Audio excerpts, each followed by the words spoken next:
大家好，又係我豬仔阿 King， 歡迎大家收睇第2集嘅曼谷之旅。上一集介紹完好近 Asok BTS 嘅酒店，同埋 Terminal 21商場嘅 Food Court 招牌菜。今集再睇下泰國曼谷有咩食買玩啦。喺影片開始之前，未訂閱我頻道嘅朋友記得 subscribe 我嘅 channel， 同埋撳埋個鐘仔啊！一起身就梗係食早餐先啦。琴日我哋就已經填好咗呢一張酒店嘅早餐 order， 酒店嘅 main course 早餐一共有13款，只要你寫低你嘅房間編號同用餐時間，佢就會朝早直接送上嚟你酒店房。配菜可以揀一杯果汁，要乳酪定要粟米片，可以揀2款嘅麵包同埋1杯咖啡、茶或者牛奶。好多嘢食啊！我哋就揀咗第2朝8點鐘食早餐。我哋第一日就叫咗第2同第4嘅主菜，就點咗2杯咖啡、1杯石榴汁。咁大家見到有2杯奶，呢杯奶其實係配粟米片嘅，有時令嘅生果，同埋我哋揀咗2片方包、2片麥包、1個牛角包同埋1個朱古力牛角包。粟米片就叫咗朱古力脆脆同埋原味粟米片，有1杯鮮橙汁。另外主菜就係雞胸牛油果多士配沙律，同埋 Egg Benedict 配煙肉、腸仔、3塊薯餅同埋沙律菜。喺度講聲唔好意思，因為啱啱起身，把聲未開聲有啲拆，大家會聽得辛苦啲。咁我哋就開餐啦。因為個薯餅熱唔熱先？脆脆嘅。嗱，傳聞呢一度就話佢個早餐凍冰冰啊，熱嘅煲嘅，呢個係荷蘭汁啊。咁佢個早餐都唔係差，即係如果你話啲整出嚟啱啱好熱嗰隻就唔係咯。咁但係如果佢送一上嚟嘅個溫度都仲係暖嘅，我覺得 OK 咯，即係起碼唔係整定俾你咯。石榴汁好甜。佢係落咗糖水嘅，係即係果汁先生果汁類咯，唔係話真係攞個石榴炸俾你嗰隻。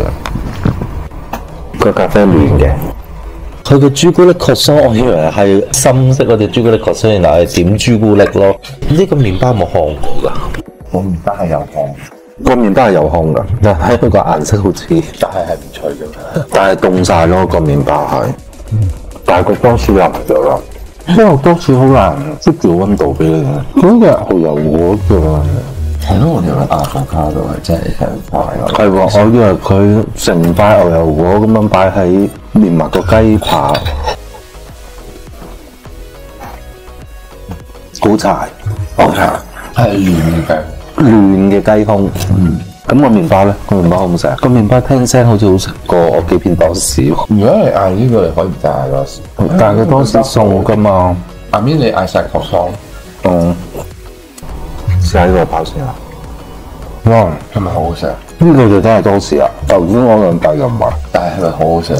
好多層次嘅味道。但係佢如果有1片牛油果，或者整幾片新鮮嘅牛油果，會好過牛油果醬。冇咁鹹咯會，個雞都唔係好柴，好嫩啊！你唔中意食嘅雞胸，即係佢係原雞胸嘅，但係佢係嫩嘅雞胸咯。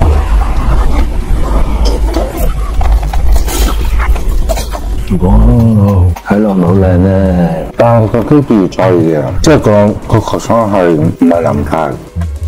呢個沙律好好食喎，我覺得，即係唔係啲啤梨嘅沙律嚟嘅。個派骨腸好食就好食，個香草味係好香嘅，但係有少少辣。同埋佢個腸咧唔係烚㗎，好多間酒店嗰啲腸咧係本身啲烚嘢嘅晒喺度，佢應該係一上嚟之前係辣翻佢，因為佢有少少微嫩嘅。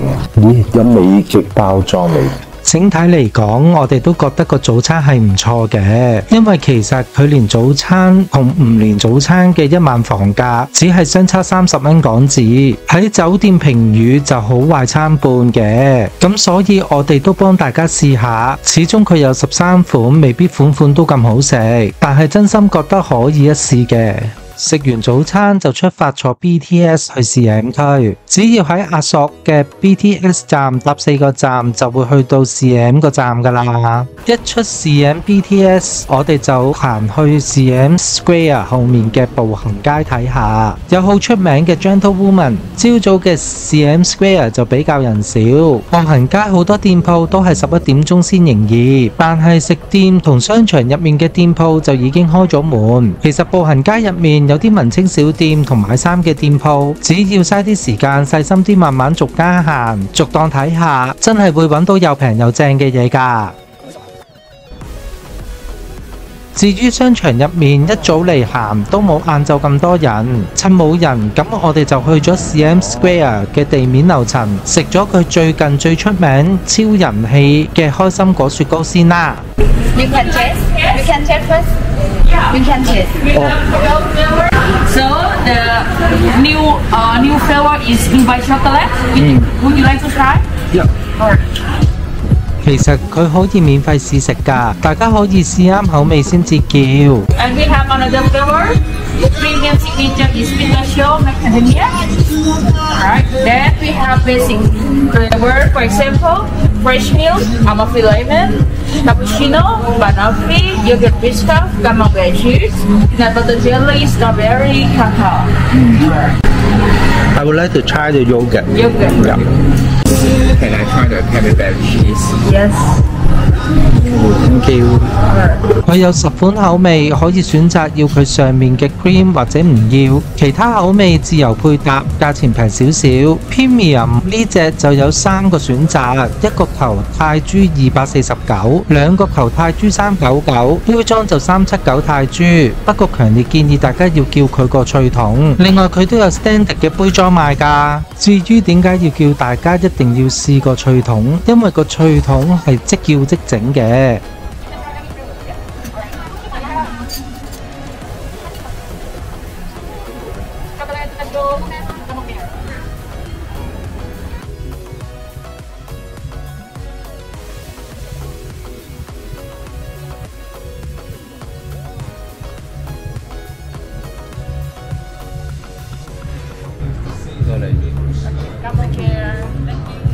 It's seasonal or Oh yes, just season. season? Yeah, Oh. premium special. 至於佢 Dubai Chocolate 係 seasonal 同埋 premium 嘅，所以雪糕面頭只可以選擇 hazelnut 碎碎，而唔可以解開心果碎碎。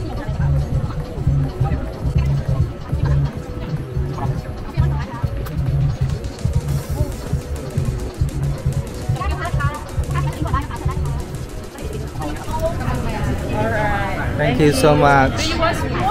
No, no need. Okay. Thank you.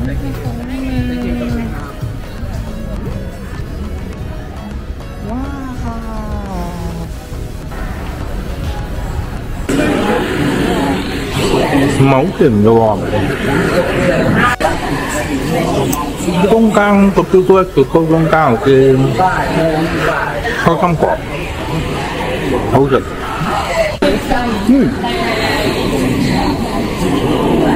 入邊好大個嗰啲 raspberry，唔係啊，呢個係 camembert cheese 嚟，同埋呢個raisin， 即係嗰個提子乾。哦，因為好大粒提子乾。如果佢可以改開心果碎就好啦。但因為佢而家限定啊嘛，梗係試下啦，係咪先？試個糖先，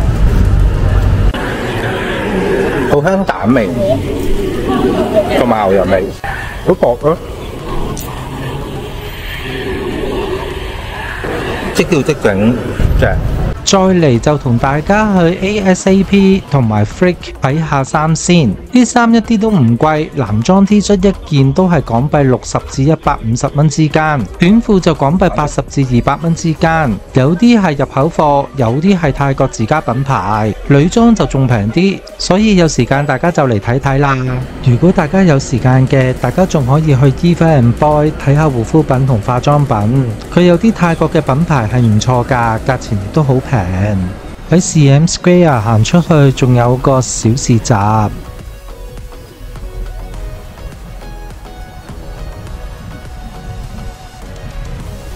我哋先嚟睇下食嘢嘅呢邊。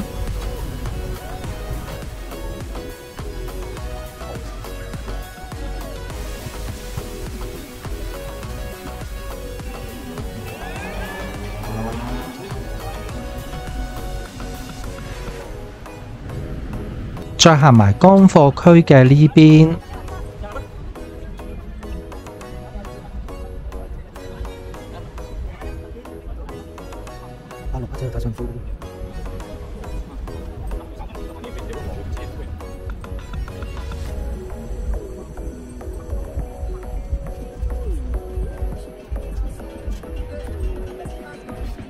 我哋再沿住步行街行過去 MBK Centre。Miko and 但有泰國特別版喎 ，Freaker， 好大間 Freaker。Gentlewoman 後面其實都有好多有牌子嘅店鋪同小店。行到嚟呢個寫字樓商場就可以上商場嘅1樓，經天橋行過去 MBK 商場。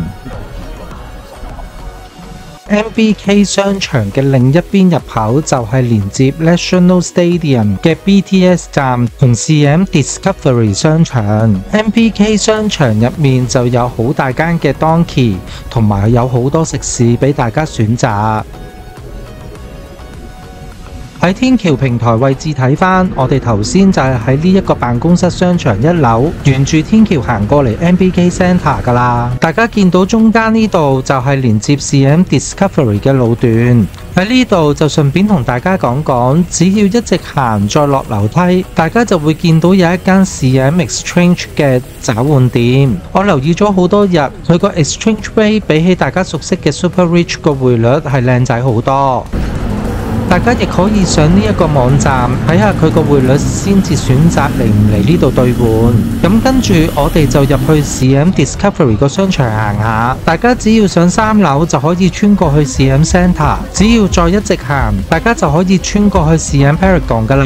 行完呢2個商場，大家都可以喺 CM 嘅 BTS 站沿天橋一直行過去大家熟悉嘅 Central World。Central World 呢個商場真係超級大，基本上衣食住行嘅店鋪樣樣齊。如果大家揾嘢食嘅，就可以集中上4樓以上嘅樓層。除咗 Starbucks 有3間之外，啲食肆嘅選擇多到基本上係冇重複嘅鋪頭。頂層仲有間電影院，同埋我哋今次想嚟試下嘅 Easy Buddy， 佢係一間專食打拋豬嘅食店。佢有咩咁特別呢？特別在佢唔係淨係得豬，佢仲有牛、蝦同魚嘅選擇，同埋佢嗰隻煎到窿邊嘅蛋，唔係雞蛋係鴨蛋，淨係睇 menu 個選擇都多到眼花繚亂啊！咁我哋就入去坐低揾個位再研究下。除咗有 secret menu 之外，佢個 main menu 都有小食，可以選擇單點或者加錢轉套餐。我哋就嗌咗2個套餐連嘢飲，個套餐就有碟魚露，有個醃蘿蔔，有碗蘿蔔湯，有啲粟米粒粒同埋炸洋葱絲。呢個就係打拋牛，唔係豬，有隻鴨蛋。而另一個套餐基本上嘅配套係一樣嘅，只係變咗出面唔係咁易食得到嘅打拋蝦，加隻窿邊鴨蛋，好吸引啊佢，唔客氣啦。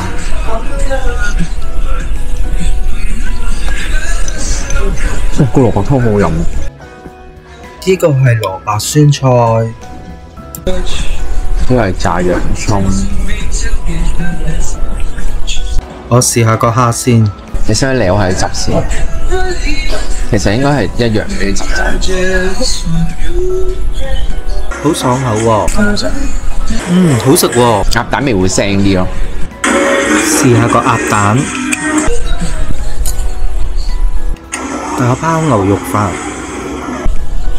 佢打拋汁都好食。我諗個粟米同洋葱係俾你倒落去。試緊咯，係咪好食啲啊？又好食㗎。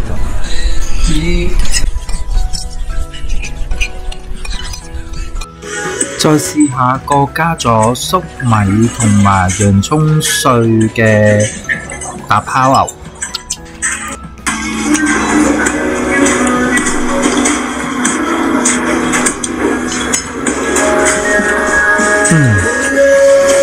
加咗粟米同洋葱碎，個口感好咗好多，同埋個味道都豐富咗。